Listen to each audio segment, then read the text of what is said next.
Colitis mucosa significa la presencia de problemas que estén relacionados a eliminación de mucos. Muchas veces en estos pacientes se elimina mucosidad, entonces por esa razón es que en algunos casos se le ha venido a denominar colitis mucosa.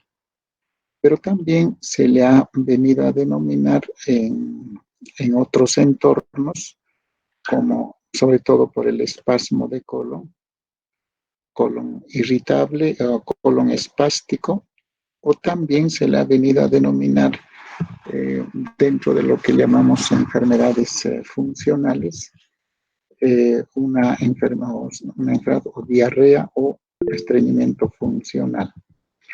De tal manera, pues, que esta es una enfermedad que tiene muchos sinónimos y eso es lo que hay que tomar en consideración.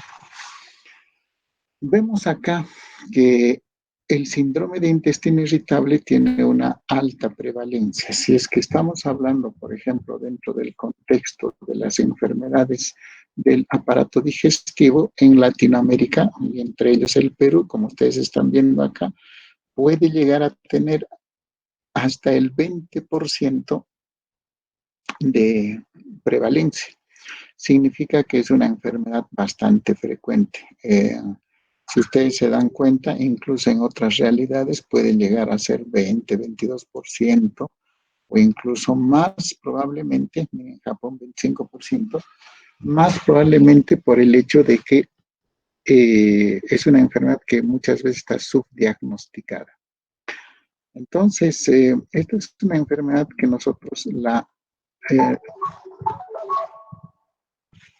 ¿Aló?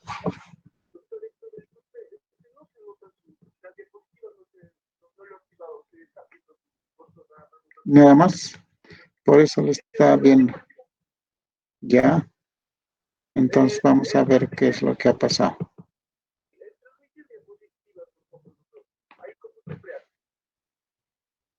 Ya, en algunos me habían dicho que sí se ve, en otras no se ve. Vamos a ver, ¿ya?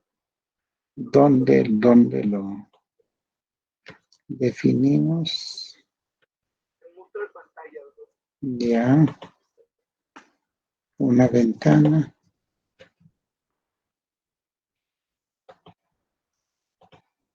¿Ahora la ven? Ya, perfecto. Ya, ni hablar. Bueno, después del pequeño detalle de que no ven, vamos a repetir algo. Bueno, ya sabemos que esta es una enfermedad que se tiene que relacionar a lo que es el colon irritable, sinónimos.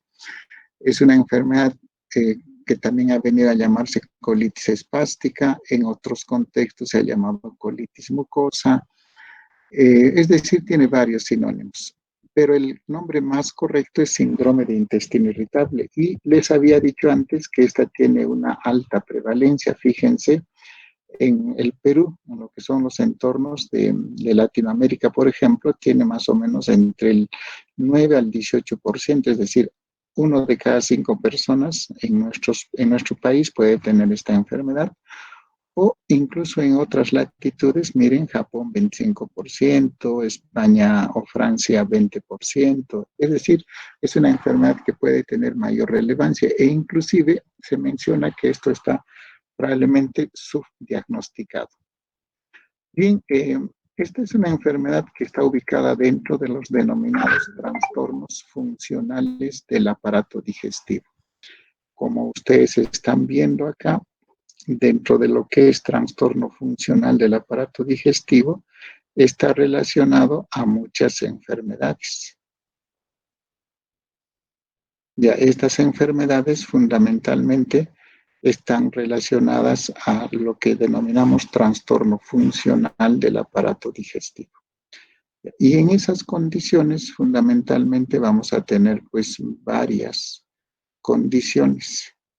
Y estas condiciones están relacionadas a lo que es trastornos psicológicos. Entonces, esto de los trastornos psicológicos es sumamente importante porque evidentemente esto es lo que muchas veces se observa en conjunto con otras enfermedades también de este tipo, trastorno funcional. Entonces estamos hablando de dispepsia funcional, que habíamos hablado al inicio de las clases virtuales, el estreñimiento crónico, reflujo funcional, es decir, es parte de un contexto más amplio de lo que es la enfermedad funcional del aparato digestivo. Bien, entonces es una enfermedad bastante frecuente, tenemos que conocerla por lo tanto. Y en ese sentido, lo que tenemos que ver es establecer algunas pautas sobre la fisiopatología. Le estoy escribiendo que pueden preguntar en cualquier momento, o sea, pueden interrumpir para ver si hay alguna pregunta en este sentido. Bien, entonces recapitulemos.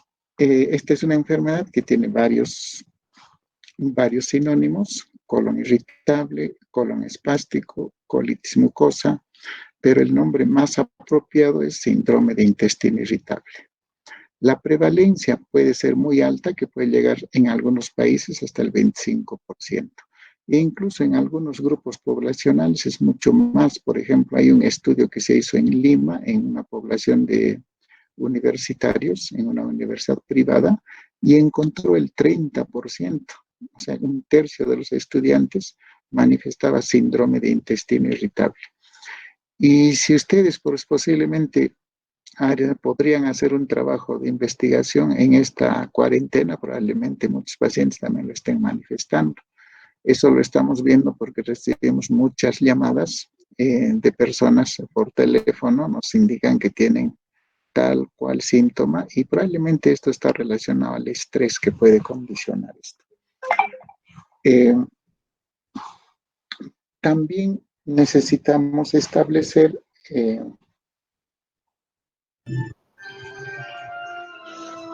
quién está con su música de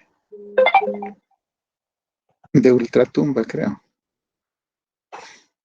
Bien, entonces, ¿cuál es la fisiopatología de estos trastornos funcionales del aparato digestivo?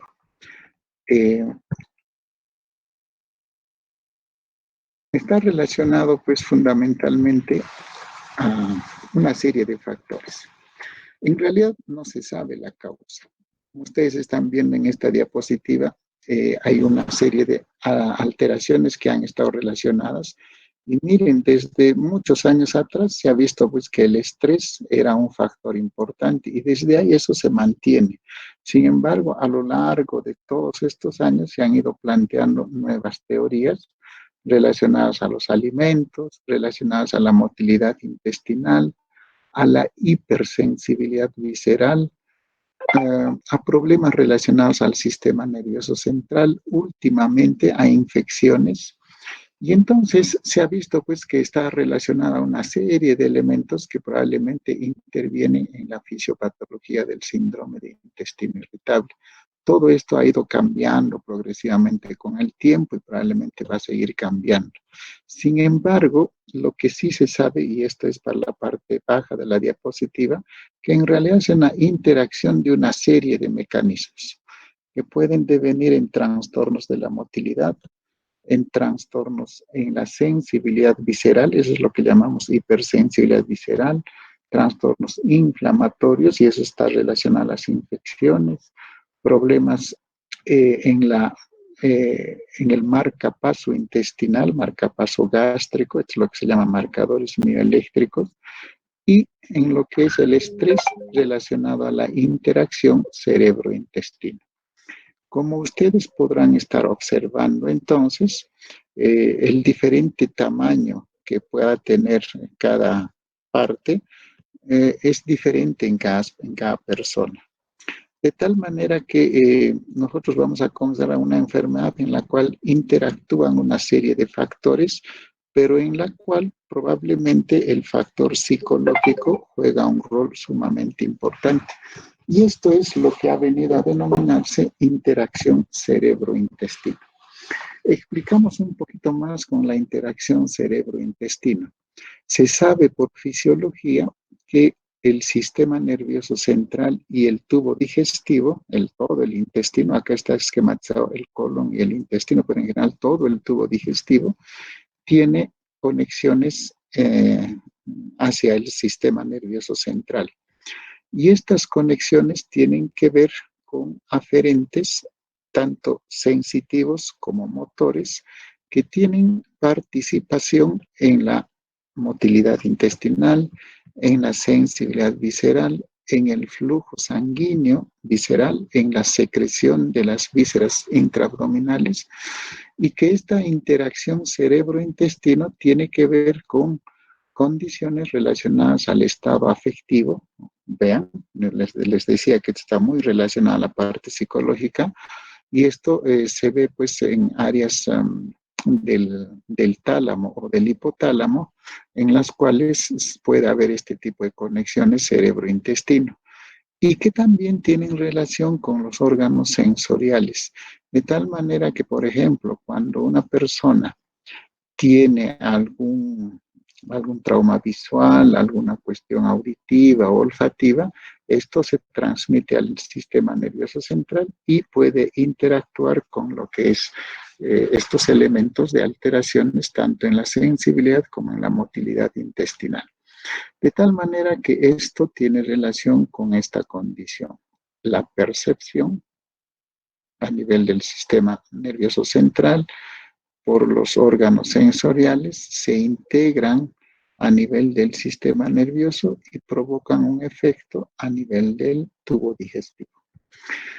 Y para todo esto se ha estudiado pues qué es lo que puede interactuar o qué mecanismos pueden ayudar a interactuar en este eje cerebro-intestino. Existe una serie de neurotransmisores implicados, son varios, y esto probablemente tiene que ver pues con varios neurotransmisores, siendo la serotonina el más importante, pero no es el único. Ojo, se da importancia a la serotonina porque se ha visto en forma normal que estas células, que la serotonina es producida por las células enterocromafines y que sabemos que estas se distribuyen en forma abundante en el intestino. Y esta serotonina se une a los receptores a nivel de las células intestinales y justamente tiene que ver en la interacción, en la modulación de la motilidad y de la sensibilidad. Entonces, vean, pues este esquema sirve para eso. El nervio terminal, generalmente procedente del nervio vago, tiene receptores 5HT y esto tiene que interactuar a nivel de algunos receptores de la célula intestinal en el enterocito y generalmente tiene que ver pues eh, estas modulaciones a través de este neurotransmisor. Para todo esto, para que la serotonina pueda introducirse a las células intestinales, tiene que haber un receptor, o sea, el transportador de la recaptación de serotonina. Recuerden, esto también existe a nivel de las células del sistema nervioso central. De tal manera que esto podría explicar que al existir tanto en el intestino como al existir en las células del sistema nervioso, esta sería la base neurofisiológica por la cual hay la interacción denominada eje cerebro-intestino.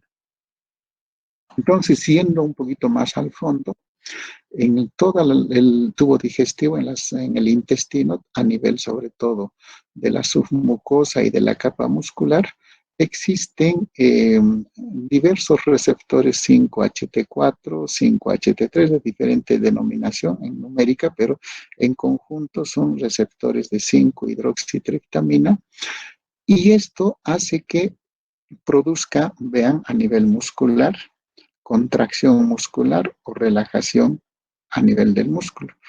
Entonces, si nosotros tenemos niveles de serotonina, estas pueden interactuar a nivel de las células musculares del intestino, contraéndolo o relajándolo.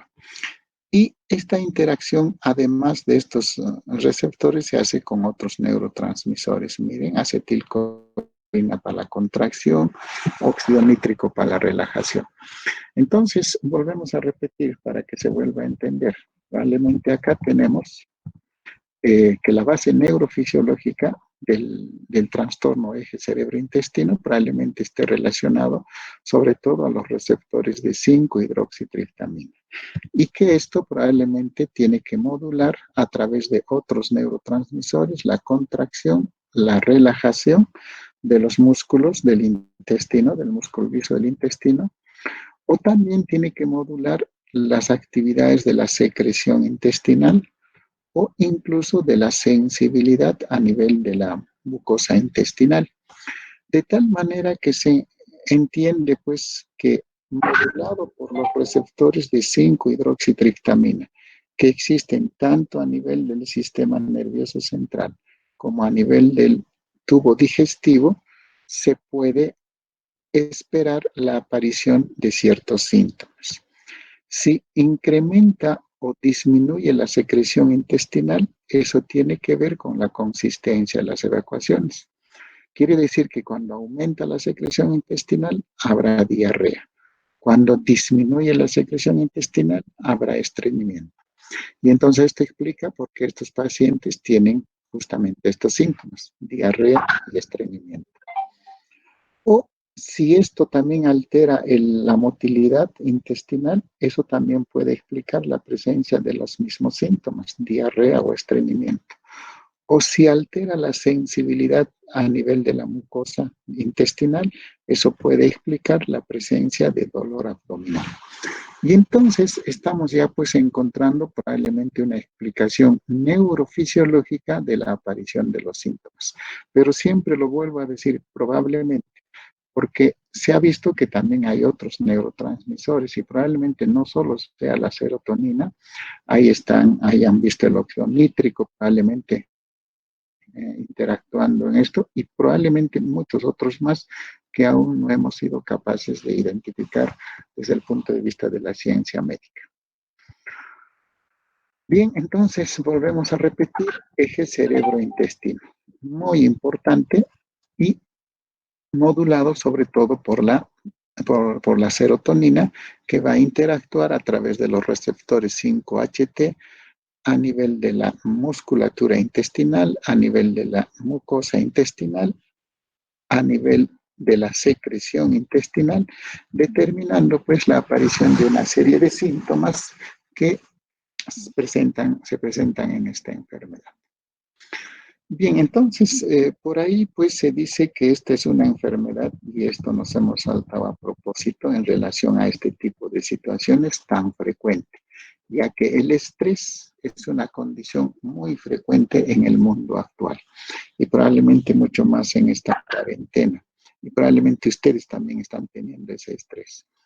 Y fíjense, la edad de aparición es en personas jóvenes, de tal manera que conforme más joven es la persona, la enfermedad se presenta más frecuentemente. El promedio es 42 años y se presenta más en las mujeres. Esta es una enfermedad que vamos a encontrar mucho en nuestros consultorios del primer nivel de atención. Si tuvieran hasta acá alguna pregunta.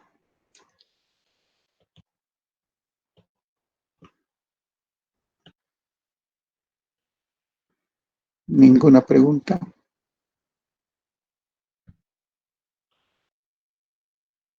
Bien. Cuando hablamos de síndrome de intestino irritable, tenemos una clasificación dependiendo de los síntomas que se van presentando. Entonces, en este caso, por ejemplo, lo que uno está encontrando fundamentalmente, dependiendo del tipo de síntoma, se puede encontrar que haya diarrea, se puede encontrar que haya estreñimiento o la alternancia entre el estreñimiento y la diarrea. Entonces, en función a eso, conocemos tres tipos de síndrome de intestino irritable. Síndrome de intestino irritable con estreñimiento, síndrome de intestino irritable con diarrea o síndrome de intestino irritable con alternancia. La prevalencia de cada forma depende de cada país. Por ejemplo, esta es una estadística de Estados Unidos, en donde ellos tienen más predominancia de estreñimiento. Pero nuestra realidad, en nuestra casuística, probablemente la forma más común es la alternante, porque la gran mayoría de pacientes acuden por presentar diarrea y estreñimiento en forma alternante. Para el diagnóstico en realidad no tiene pues un diagnóstico preciso en el sentido de que no podemos tener una forma específica de, de diagnóstico serológico por endoscopía. Básicamente no existe. El diagnóstico básicamente es clínico, es decir, tenemos que encontrar signos, síntomas que nos permitan establecer el diagnóstico. Por eso hablamos de los criterios de Roma. Actualmente ya más en boga los criterios de Roma 4, pero que son muy parecidos, por eso esto no lo hemos cambiado. De tal manera que para definir el diagnóstico debe haber la presencia de dolor abdominal. Y este dolor debe ser recurrente y por un tiempo, por lo menos de 12 semanas o 3 meses. Esto es el criterio más importante. Entonces, la presencia de dolor abdominal crónico, recurrente, generalmente es de tipo cólico, es una de las condiciones más frecuentes que encontramos en esta enfermedad. Entonces, por ahí estamos hablando de síntoma más importante, y esto lo tenemos que resaltar, esto, dolor abdominal, con esas características que uno tiene que tener. ¿Cuáles? Cólico, recurrente y que tenga una duración mayor a 12 semanas. Entonces, es el criterio más importante. Aunado a esto, tenemos que tener 2 de estos 3, o sea, que haya dolor más 2 de estos 3 criterios. Entonces, con eso ya hacemos el diagnóstico.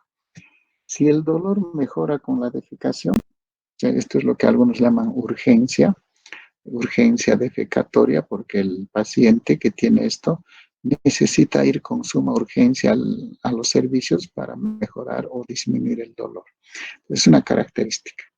La otra característica, y por eso está subrayado porque son las más comunes, es el inicio asociado a cambio en la forma de las heces, es decir, que se puede dar un trastorno en la forma. Y esta forma lo catalogamos según esta escala de Bristol. Entonces al paciente se le enseña para saber cómo está haciendo las deposiciones. Entonces pueden ser de diferentes tipos, pero todo esto se valora pues según la escala de Bristol, la forma. Y el otro que también puede existir y es también bastante común es el dolor asociado a los cambios en la frecuencia. Diarrea, estreñimiento, por ejemplo. Entonces volvemos a repetir. Síntoma más importante, dolor abdominal, con estas características. Y asociado a 2 de estas 3 condiciones. Con eso, probablemente nosotros ya tenemos el diagnóstico de síndrome de intestino irritable. Por ejemplo, si no hay signos de alarma, ustedes pueden tener un valor predictivo tan alto como el 98%. Es decir, interesa mucho tener estos síntomas para poder tener una casi certeza del diagnóstico. Pero si habrán escuchado bien, en función a que no tenga estos síntomas de alarma. Si, por ejemplo, esto es importante, por eso lo estoy resaltando, si hubiera estos signos de alarma,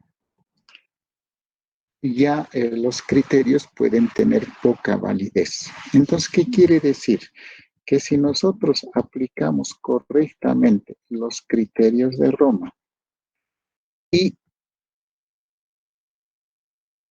no encontramos signos de alarma, probablemente el diagnóstico tiene una alta probabilidad de ser correcta. Ahora, es importante saber cuáles son estos signos de alarma, porque de existirlos, o sea, si existen basta un signo de alarma, el valor predictivo disminuye notablemente. Entonces es importante establecer cuáles son estos signos de alarma. Entonces, estos signos de alarma son estos justamente, y esto es lo que uno tiene que tener en mente. En la anamnesis, estos datos. La edad es un factor, mire. Basta que la persona tenga más de 50 años y hace un criterio de riesgo. Si hay historia familiar de cáncer o enfermedad inflamatoria, en la anterior clase habíamos hecho sobre colitis ulcerativa, enfermedad de Crohn. Si hay antecedente de esas enfermedades, ya pues estamos hablando de que ya es un criterio de alarma. Baja de peso, más de 5 kilos en los últimos 2 a 3 meses. Signos de hemorragia o síntomas metabólicos, por ejemplo, hipotiroidismo. Entonces, basta esto y ya no podemos pensar que solamente es colon irritable. Si el paciente tiene uno solo de estos criterios en la anamnesis, es criterio suficiente para pensar en otras posibilidades.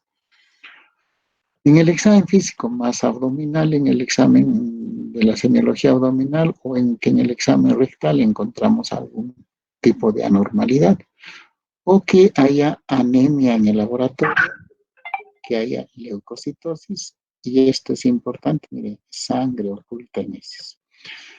Entonces, la presencia de tan solo uno de estos signos de alarma en un paciente, aun cuando tenga los criterios de Roma, pero si a eso le encuentro por lo menos un síntoma de alarma, ya deberé pensar en otras alternativas. Y entonces, en esas otras alternativas, uno ya tiene que pensar en enfermedades y miren cómo vemos el diagnóstico diferencial. Dependiendo de los síntomas, obviamente, se puede confundir con úlcera, con diverticulitis, pancreatitis, miren, linfoma, endometriosis, sufoclusión por problemas inguinales, trastornos de la tiroides, trastornos depresivos, tuberculosis, los síndromes de malabsorción, infecciones intestinales, problemas relacionados a gastroparesia diabética. Entonces, fíjense, miren, tiene una serie de diagnósticos diferenciales y probablemente para poder detectar esas otras enfermedades, caso la persona tenga algún signo, síntoma de alarma, tenemos que proceder a realizar una serie de exámenes. En todos ellos juega un rol importante la endoscopía o la colonoscopía. ¿Por qué? Porque generalmente este tipo de pacientes tenemos que estar seguros de que no tenga un cáncer. Entonces, fíjense, si un paciente tiene signos y síntomas de alarma, ya hemos dicho uno de los criterios es la edad, habrá que pensar en hacer ya exámenes, tanto de heces, de sangre, funcionales, pero sobre todo una colonoscopia, en búsqueda de un problema de cáncer de colon. Bien, entonces la idea es cuándo hacer una colonoscopia. Eso es lo que uno tendría que determinarse. La respuesta es sencilla. Cuando hay la presencia de signos y síntomas de alarma. Entonces, bastará que un paciente que tenga síntomas de intestino irritable y de que ustedes le hayan hallado algún signo y síntoma de alarma, ese solo hecho bastará para que lo refieran a un centro especializado justamente para proceder a realizar este examen. Muy importante. Bien, ¿cuál es el tratamiento? Si hasta acá hubiera alguna pregunta. No tenemos preguntas.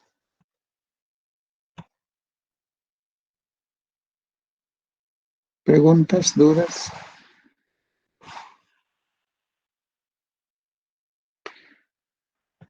¿No quieren preguntar nada o no se entiende?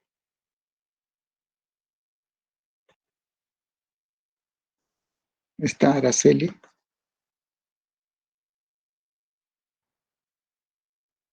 Araceli, pregunta. Araceli, Ah, sí, doctor, sí estoy presente. bien. La pregunta sería, en cuanto al dolor abdominal, ¿con qué recurrencia se puede dar en el día, durante el día? ¿O puede ser un dolor en la semana? ¿O con cuánta recurrencia se da durante la semana más que Ya, todo? para el dolor abdominal, como están viendo, era importante acá el tiempo, ¿no?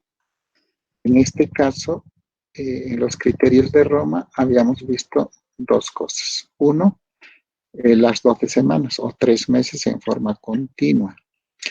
O hay otra que se da que no sea continua, que por lo menos 3 días al mes tenga los síntomas. Entonces, eso no lo habíamos dicho antes. Pero también esto es importante, no necesariamente debe ser continuo. Bien, ¿alguna otra pregunta? Muchas gracias. ¿Alguna otra pregunta? A ver, vamos a hacer participar a más personas. Diego, Diego Rodrigo Caviedes. Sí, doctor. Preguntas, comentarios. Mm, En, en- en los cambios de la frecuencia en los cambios en la forma de las heces, podría presentarse a veces como, digamos, en los 3 veces al mes, una vez como diarrea, estreñimiento y diarrea más o menos. Ya sí, generalmente la característica, y como había dicho antes, eh, el hecho de tener diarrea y estreñimiento es una característica bastante frecuente, sobre todo en nuestra población. Entonces, muchos pacientes desarrollan diarrea 1 o 2 días, luego aparentemente se normaliza y se estreñe. Y entonces es lo que le llama la atención. Y sin mediar. Entonces también, entonces, doctor, también nos podría llamar la atención un paciente que viene, por ejemplo, de cuadros pseudoobstructivos frecuentes, pero que al momento de hacer en la clínica o de mantenerlo en observación presenta diarrea. Ya si hay una obstrucción intestinal, ese ya sería un síntoma o un signo de alarma, porque eso ya podría hacer pensar en otra enfermedad. Y entonces, apenas hay algún signo de obstrucción intestinal, estamos hablando de dolor intenso con niveles hidroaéreos en una radiografía, no, ese ya no es colon irritable. Colon irritable básicamente es una enfermedad en la cual no hemos encontrado ninguna alteración anatómica, fisiológica o bioquímica que explique los síntomas. Y eso es lo que se basa pues en el conocimiento de trastorno funcional del aparato digestivo. Bien, acá hay dos preguntas, ¿no? Benjamín preguntaba si los signos de alarma descartan el diagnóstico de síndrome de intestino irritable. No lo descartan porque algunos pacientes pueden sangrar, por ejemplo, de hemorroides y tener síndrome de intestino irritable. Lo que hacen los signos y síntomas de alarma es alertarnos ante la posibilidad de que haya alguna enfermedad mucho más peligrosa y por lo tanto alertarnos o decirnos que debemos hacer más exámenes auxiliares. Luego hay otra de Eduardo, dice que en la depresión ocurre una alteración en la serotonina. Entonces, ¿se puede presentar síndrome de intestino irritable? Sí, justamente en los cuadros depresivos hay alteraciones relacionadas a la serotonina. Y entonces las investigaciones en personas depresivas, en ese grupo de personas, indican que esa población o esa subpoblación tiene más alteraciones intestinales.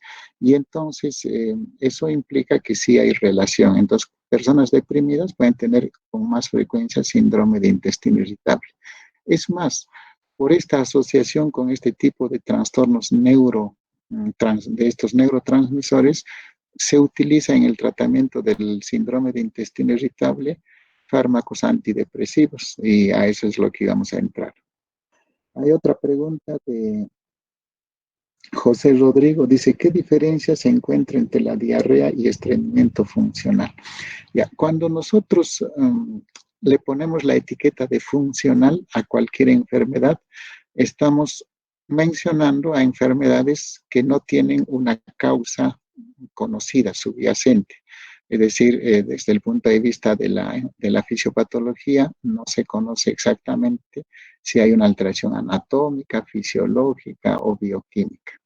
Entonces, cuando ocurre eso, nosotros le ponemos la etiqueta de funcional. Evidentemente, a veces puede haber ciertas diferencias. Por ejemplo, cuando una diarrea tiene sangre, ese es un criterio para no pensar en funcional. Generalmente ya la sangre ya nos indica que hay algo más. Bremel Gallegos pregunta si solo tenemos dolor abdominal, ¿cuál sería el manejo? Bueno, eso lo vamos a ver en estas diapositivas siguientes, pero el manejo básicamente cuando hay dolor es disminuir la contracción intestinal. Para eso se utiliza antiespasmódicos. Héctor Paul pregunta sobre si existen alimentos que pueden empeorar los síntomas. Sí existen ciertos alimentos, por ejemplo, aquellos que producen bastante flatulencia con gas intestinal.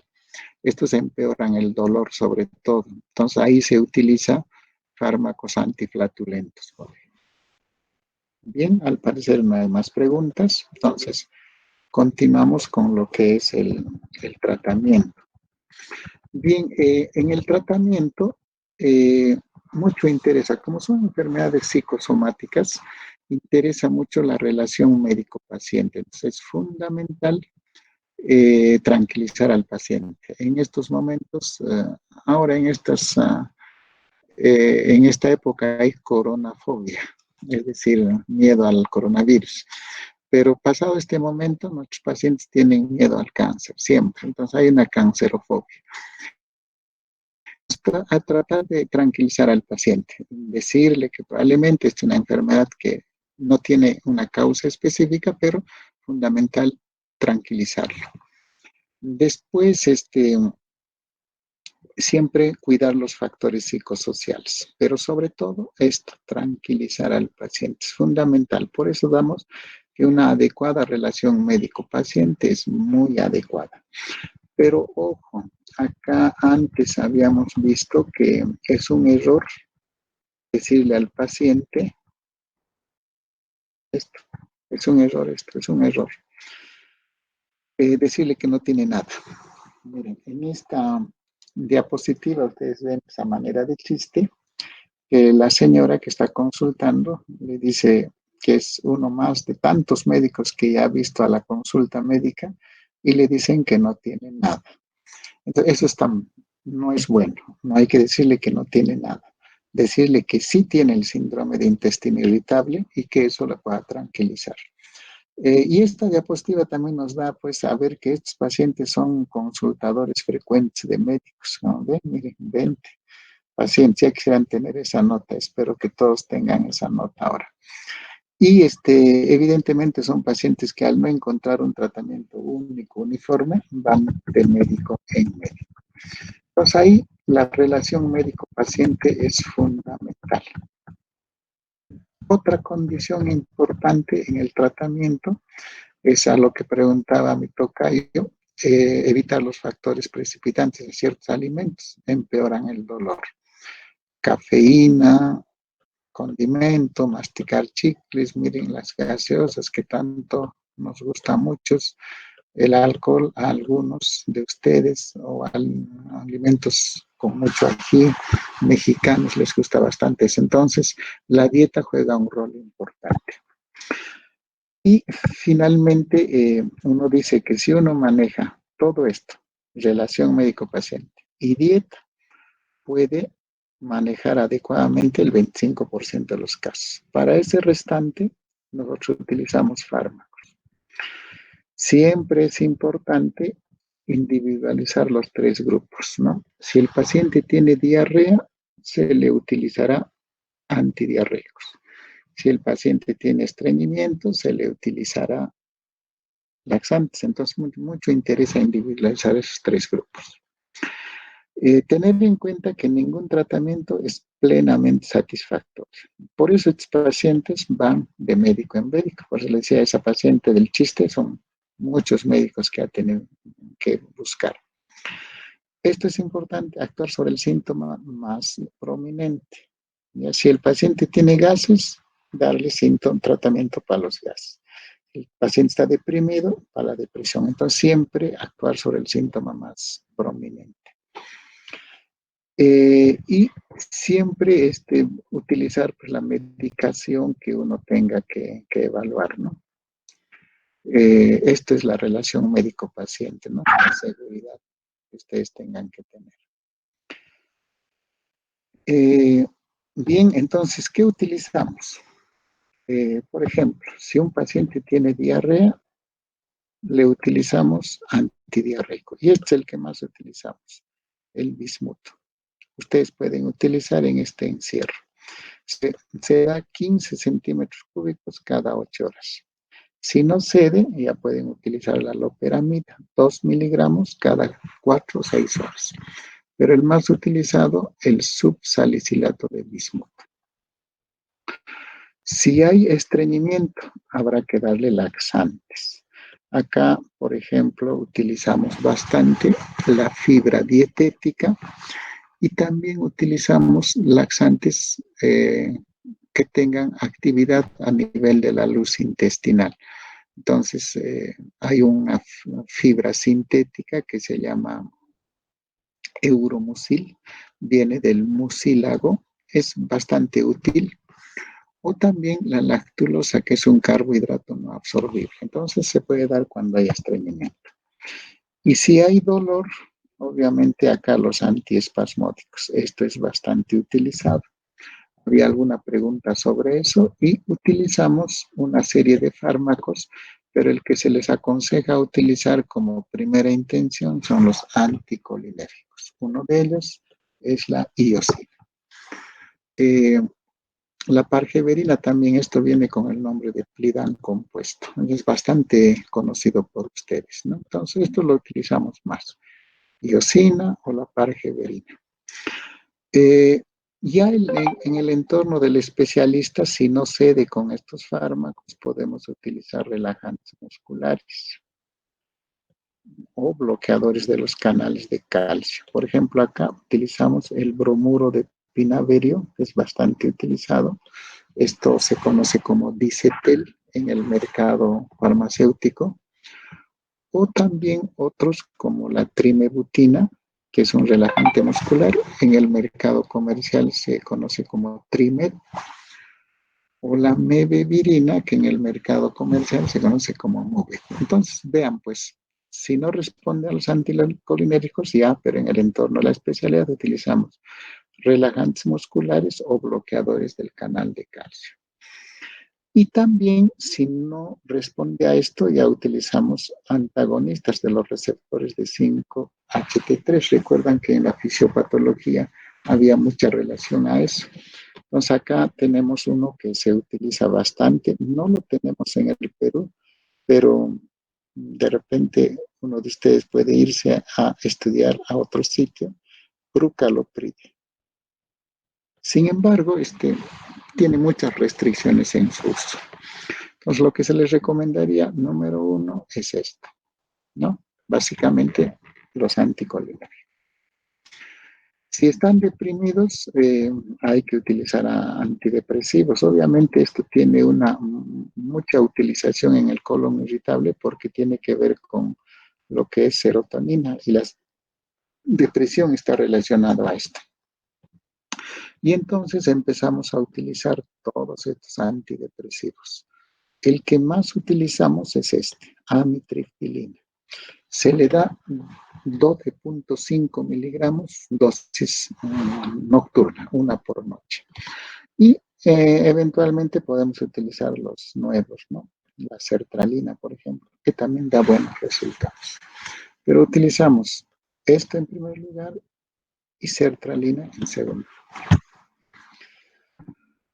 Eh, Pueden utilizarse otros fármacos, pero ya dependiendo de los síntomas. Por ejemplo, podemos encontrar ansiolíticos, sobre todo cuando hay estados de ansiedad. Podemos utilizar proquinéticos, sobre todo cuando hay mucho estado de distensión abdominal, cisapride, domperidona, o sea, hay mucho gas intestinal, el dimetilpolisiloxano, que es el famoso gaseoveto, dimeticona.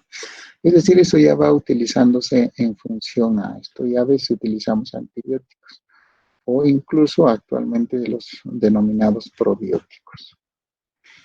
Entonces, esto es finalmente una secuencia que nosotros decimos. Cuando hay colon irritable, según los criterios de Roma, primero, hacer pues un escrutinio diagnóstico limitado. O sea, ¿qué significa? Que debemos pedir ciertos análisis mínimamente.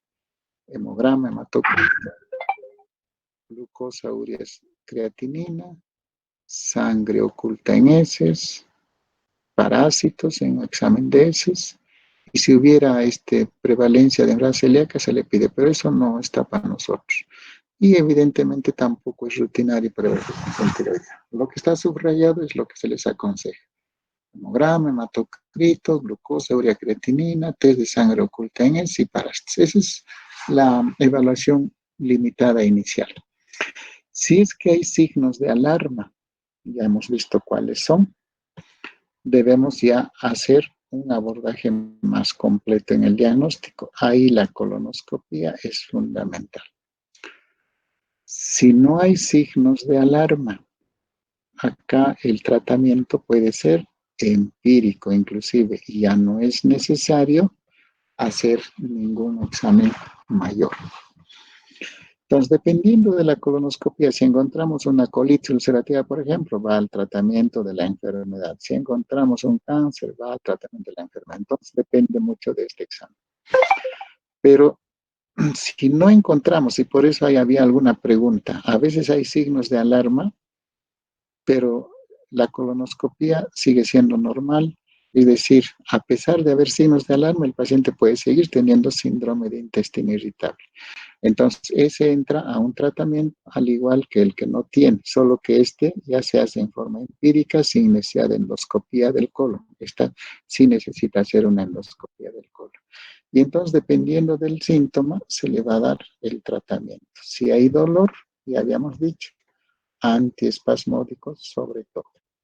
Si hay diarrea, nosotros podemos dar el tratamiento. Acá dice estos, pero lo que utilizamos más en nuestra realidad es el subcitrato de bismuto. Si hay estreñimiento, la fibra, la dieta, la lactulosa se puede ir utilizando. O si hay gases, utilizamos la dimeticona, los propióticos. Entonces van a ver que mucho va a depender del síntoma dolor. Bien, si hubiera alguna pregunta.